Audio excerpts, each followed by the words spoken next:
Hey, good people, it's your girl Christina. I was listening, jamming to some music to kind of get me going to do this video. I hope you guys are enjoying y'all February thus far. Valentine's Day is a few days away for all the ones that's bunned up. I know that's going to be sweet. However, don't feel too bad if you're single. It's okay to love on yourself right now until that right one come along. Don't feel too bad. Your day is coming. Your time is coming. They are on the way. So I wanted to come in this video I'm doing tonight. It's just a video to answer some questions or to respond to some questions that I have received. It's just three of them that I chose out of the ones that I received because they're kind of like the three that a couple of people had asked as well. So I wanted to give my response to these three questions real quick. The rest I will probably do another video, or I may just periodically jump on Facebook or Instagram to just respond to the questions. So with that being said, let's get into these questions because the sister is hungry.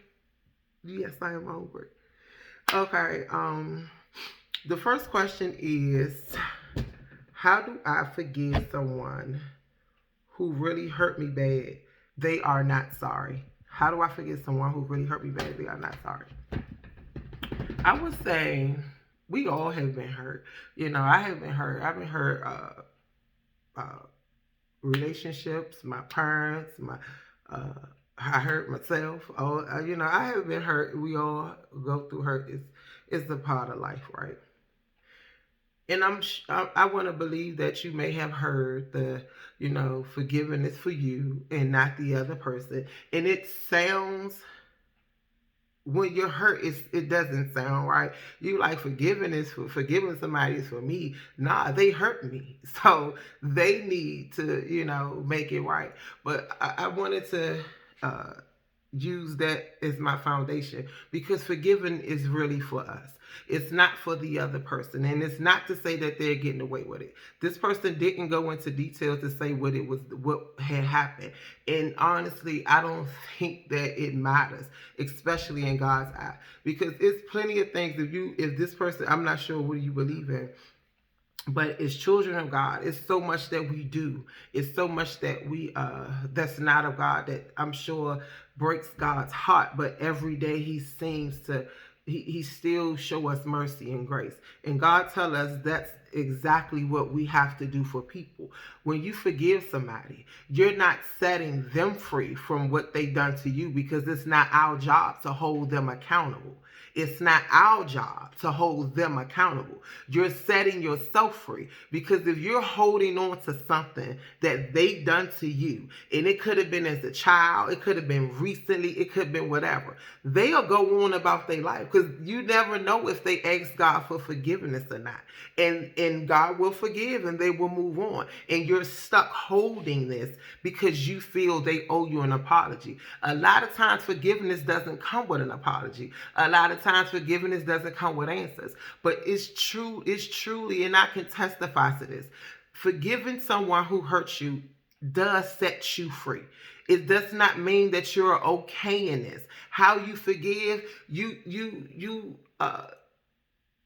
have to learn how. You have to come to a place where you say, okay, this happened to me, this hurt me, I didn't like it, it broke my heart, it made me feel bad, but it didn't break me down. It didn't kill me, it didn't destroy me. I'm still here to make my life more better than the situation. So I'm not going to allow that situation to hold me hostage. And you let it go. People say it's hard to let go. I feel like it's hard to keep it away.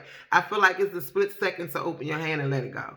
It's just the problem. We keep picking it back up. We'll be like, I forgave him when we see him, and then we get mad because they're happy. We get mad because they don't seem like they remorseful. And that we pick it back up, and now we're holding again.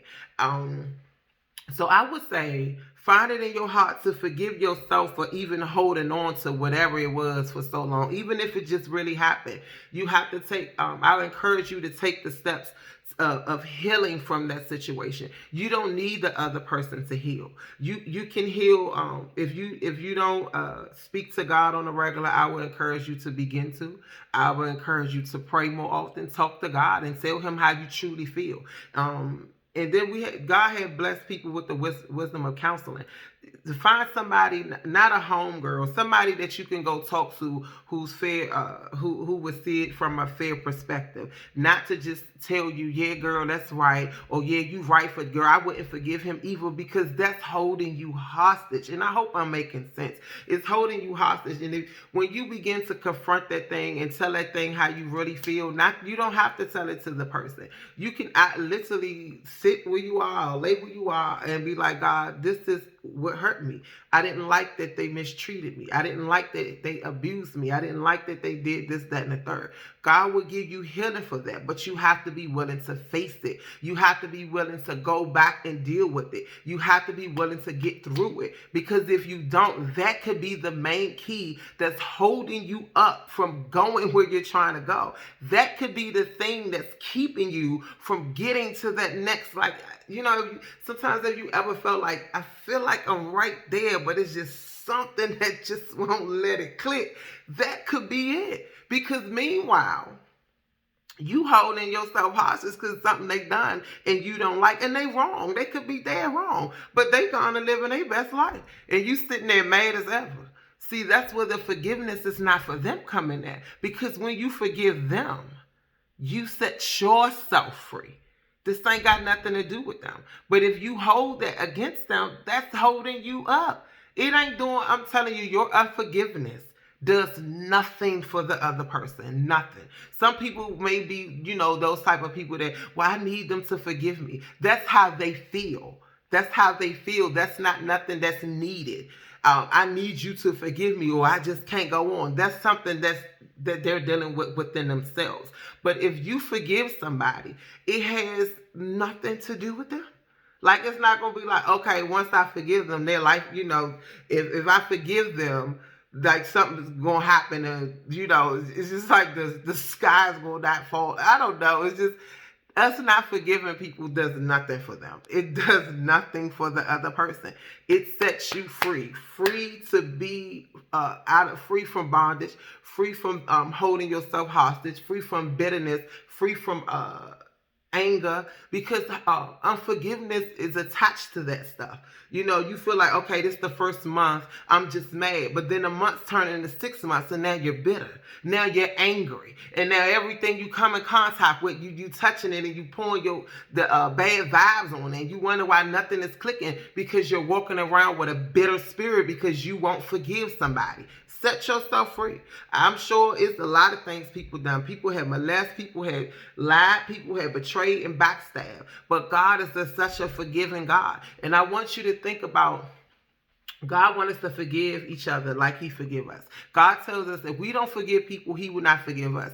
And I say that because it was times that I felt like I didn't want to forgive somebody. I don't like holding all that stuff on me. But I was so angry. And I remember, I was like, nah, I'm going to hold on to this. I'm going to hold this. And I remember God reminded me. He was like, so should I hold on to something that you done to me? Like something that you not done to God, but something that was not of him, and I did it and I knew it wasn't right. Should I hold on to that? And I'm like, oh my Lord, can I do anything, Jesus? No, I'm just saying, because God have a way of saying things to me, and I get it. Because I'm like, I wanted to hold on to that. I did. I wanted to be all like, nah, I'm holding on to this. And God reminded me. So should I hold on to that and let, like you are trying to hold on to this? I mean, I want you, God have a plan and a greater calling for our life. He don't want us to be stuck in stuff that happened to us that didn't break us. It may feel like it broke you, but I want you to really take a deeper look into yourself. If you were so broken, how do you get up every day and carry on? How do you get up and feed your children and go to work and take care of yourself?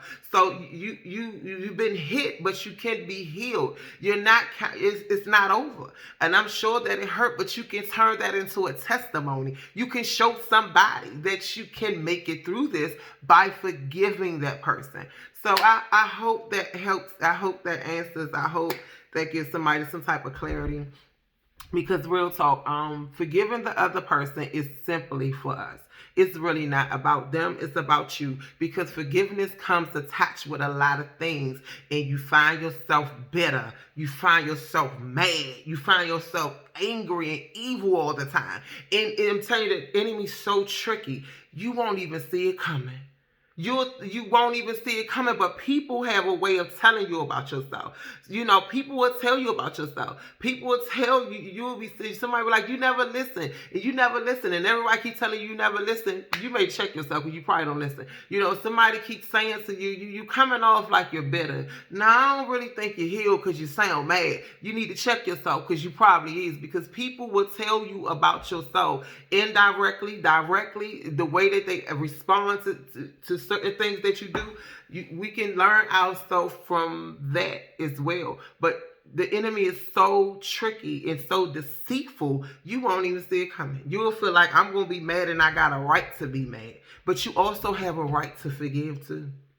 You have a right to forgive, because I don't know the situation and what happened, but I'm sure you have done something that somebody felt that you hurt them about. And I don't know if you wanted forgiveness or not, but we all have done something that we needed somebody to forgive us for, or wanted somebody to forgive us for.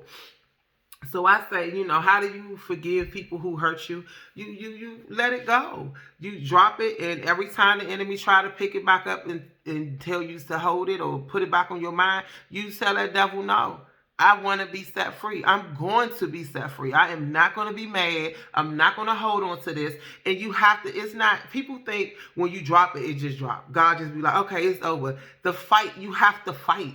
It's not a, okay, God, why am I still in pain? Why am I still this? And why am I still, you have to get up and do your part too. When God see you moving, he will meet you right where you at. I think people forget about that part. When God see you moving, he will meet you right where you at. God see you trying, like really trying for real, not the surface crap. God see down in your heart, like, okay, this woman, she's really pressing for healing. She's really pressing for forgiveness. She really wants to forgive this person.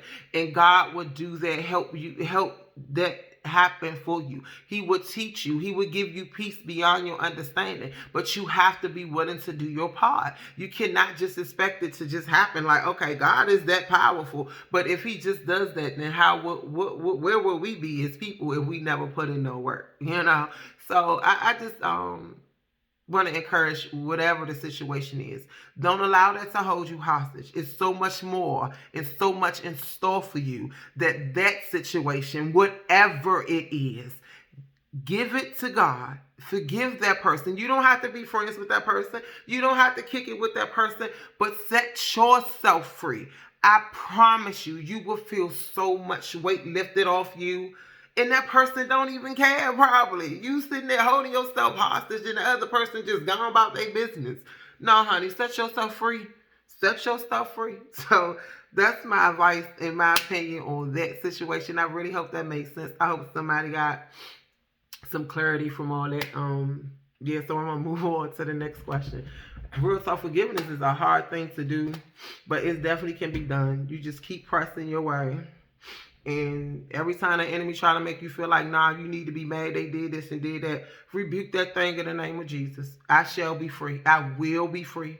I will not live a bitter, unhappy life because of somebody done to me that is not going to be, don't take it in your future. Don't take it in your future. That could be holding you up from your future, honey. Don't take it there. Leave it where it's at. Give it away. Give it back to the devil. Okay, my next question was, why do I believe in God? Why do you believe in God? I was like, oh, that's funny. Why do you believe in God? I, Christina, believe in God. I believe in God because the feeling when I first got introduced to God, it was a feeling that I had felt that I could not explain to save my soul. I couldn't explain I just couldn't explain it. And to see the situations that occur in my life and reading the word, and it lined up with supernatural things like miracles that I'm like, it's no way a human being could have done this. And to feel the presence of God, it was just, it's undeniable. I have had people try to transition me over to Muslim, to the Muslim.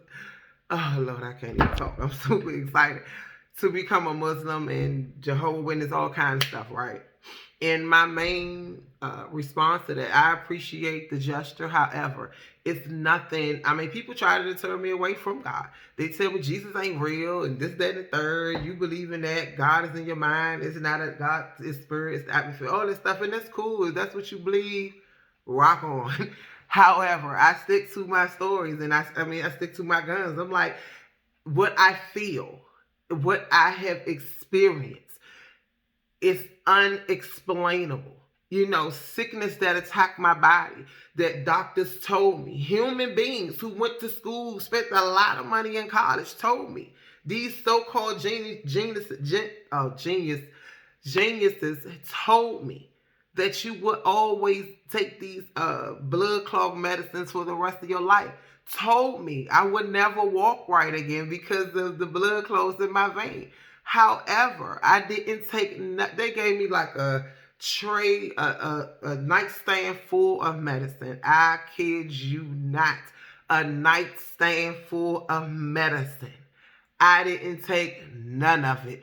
Only thing I took was the blood thinners because I'm wise enough to know I need my blood to be thin because these blood clots are flowing again. I was wise enough to know that, right? So I remember one day, I woke up to take my blood clot because I had blood clots twice. It was so crazy. But my blood is perfectly fine. Isn't that weird? So I woke up one day, right, and I hear God say, don't take the medicine. And I'm like, what you mean don't take the medicine? You know, like, don't take the medicine. I'm like, Lord, if I die, it's on you. You know, that's how crazy I am with God. I talk to God like that. That's how comfortable I am with God. I talk to him like that. I'm like, God, if I die, it's on you. So every week when you had blood clots, I had to go to the doctor every week to get my blood count, to make sure the levels were right and all that. So I go to the doctor, and my blood doctor name was Dr. Cross. Crazy. So I go to the blood doctor, and he took my blood. He came back. He said, because they can tell that I haven't been taking the medicine. I haven't took it like for 4 days. And he said, you been taking your medicine? I was like, no. He said, what made you stop taking your medicine? Just curious. I said, you probably wouldn't believe it, but God told me to stop taking it. So he really didn't believe in God. He was just like, well, it's good that you believe in God. He was like, I have my own preference of what I believe in. However, I'm glad you stopped taking that medicine because that medicine was killing you. And I'm like, my Lord, I don't have enough sense to think of this kind of stuff to say, Christina, don't take the medicine. The thoughts that I have that's of evil are from my flesh, and my words say that, and I believe that. The thoughts that I have of wisdom, I just started going back to school. Like, I'm in college now, but I ain't have no college degree, and I still don't speak like I'm in like college or whatever. I didn't have the wisdom to think of this stuff. So I know that, and I believe that, you know, God is real and Jesus is the Son. The things that I read in the Bible, they were back then, but I witnessed them in my own life. I witnessed the healing. I witnessed the deliverance, the being brought out of bondage. It was nobody but God who pulled me from the streets. Like, literally, like, okay, Christina, time's up. You know, like, time to go. Let's go. That wasn't me. I couldn't think outside of the project. So where was I going? You know, it wasn't me. So that's why I believe in God. And again, the feeling that I feel, to feel the presence of the Holy Spirit, I be so honored. I be so grateful. I be so blessed to feel the presence of God. It's just a feeling, honey, like can't nobody tell me different.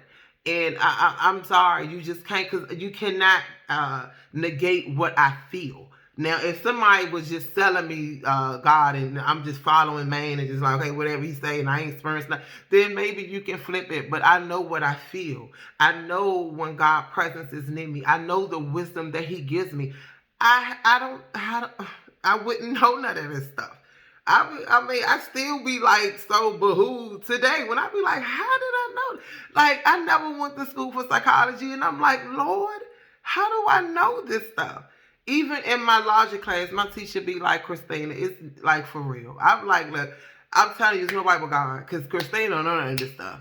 But it's just like he give me the wisdom beyond I can even imagine. So that's why I believe in God.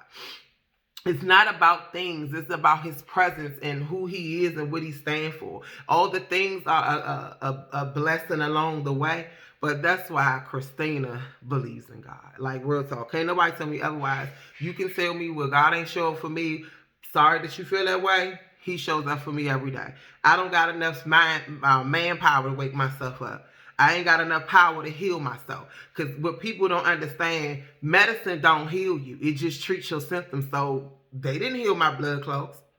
If they didn't heal it, how did it heal? You know, it's just so it's so many stories. I just thank God. But that's why I believe in God. So I hope that helps some answer somebody who wanted to know why did I believe in God. And the last one is, how do I deal with my haters?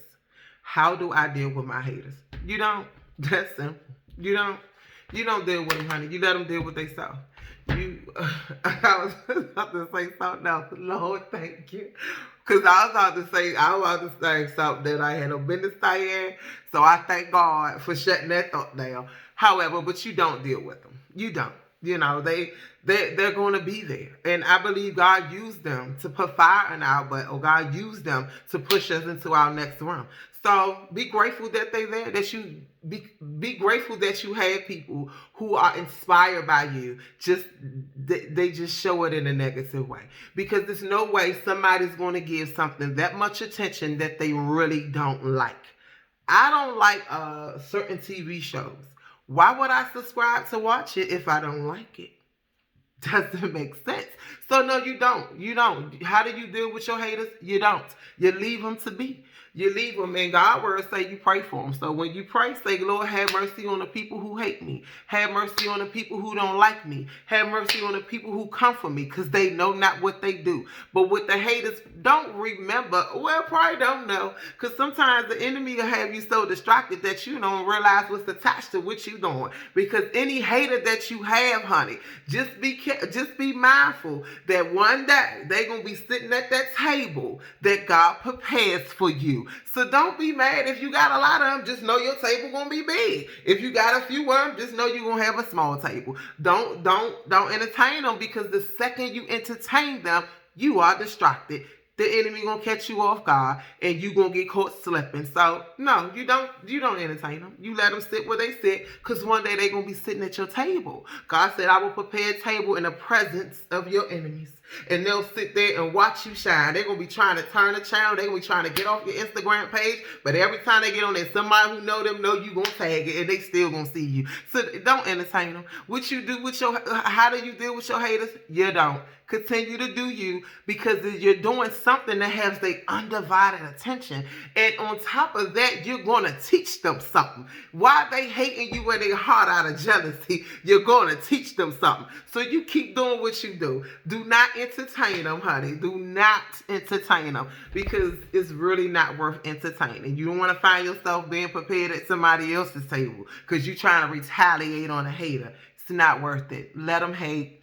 Let them do. It's what they do. We need them. I mean, somebody got to play the ball. Somebody got to do it. Somebody got to do it. So you just be grateful that you have people who are inspired by you. In spite of what you may think, I ain't doing nothing. Little old me, I ain't got nothing. I'm struggling like everybody else. But honey, your light is shining to these people. They are drawn to you. They are drawn to you. Again, who's going to subscribe to a show that they don't even watch? I mean, don't even like. I'm not going to watch a show I don't like. Who does that? So it's just the inner reflection. Some people just be mad, honey. Let them be mad. Don't entertain them. Don't entertain them. Don't entertain them. Real talk. Real talk. I was about to go straight left with that one, honey. I really was, because my flesh loved to entertain, but God had to mature me out of that, because I swear, if I knew you ain't like me, especially if I knew personally, I'm like, honey, this ain't what you want. This is not what you want. Because I play for keeps, and that's why I don't like to play. That's why I be like, no, I ain't got time for that, because I play for keeps. But God matured me out of all that stuff. Thank you, Jesus. But anyway, those were the 3 questions I wanted to answer. I hope somebody got clarity. I hope somebody got some understanding. I hope somebody got encouraged to forgive, forgive, forgive. It's not for them. It's for you. I know it hurt. I know it was bad. They were wrong, honey. But if you want, what Beyonce say, the best revenge is money. No, I disagree. I disagree. I think the best revenge is to live and set yourself free, honey. That's how you live. Because sometimes some people, the enemies come, he send people to come and try to hold you. So I'm gonna hurt her. I'm gonna try my best to hurt her. Some people only come into your life to hurt you. But God gave you the power to defeat it, because if you didn't, it wouldn't have never happened. He would not put more on us that we cannot bear. So I want you to remember that. You are strong enough to defeat this. You can forgive them. You can overcome this. You are greater than what happened to you. You are better than what they did to you. Don't let that be the reason you don't get to your greater. God bless y'all, good people. You guys enjoy y'all Valentine's Day. I hope that thing be lit. I hope you guys love on each other. Y'all know I love love. So y'all stay blessed, and I pray that everybody enjoy Valentine's Day. Really, it's no need to be depressed if you don't have a date or nothing like that. It's really, really not. I know some people feel lonely and some people feel by themselves, but you're gonna be okay. You're gonna be okay. Your other half is on the way. I'm praying for that. Your other half is on the way. They are on the way. You believe that. It will be done. It will be done.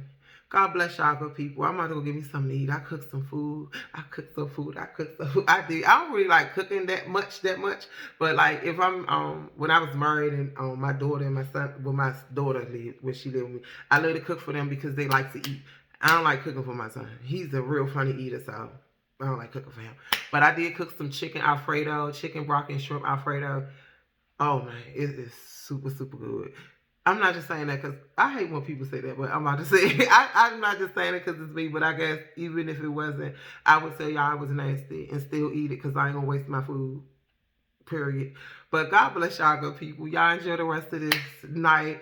Happy Valentine's Day to you, good people. If I don't get on, I probably will make a video. Who knows on Valentine's Day? I don't know. God bless y'all, good people. Until the next time.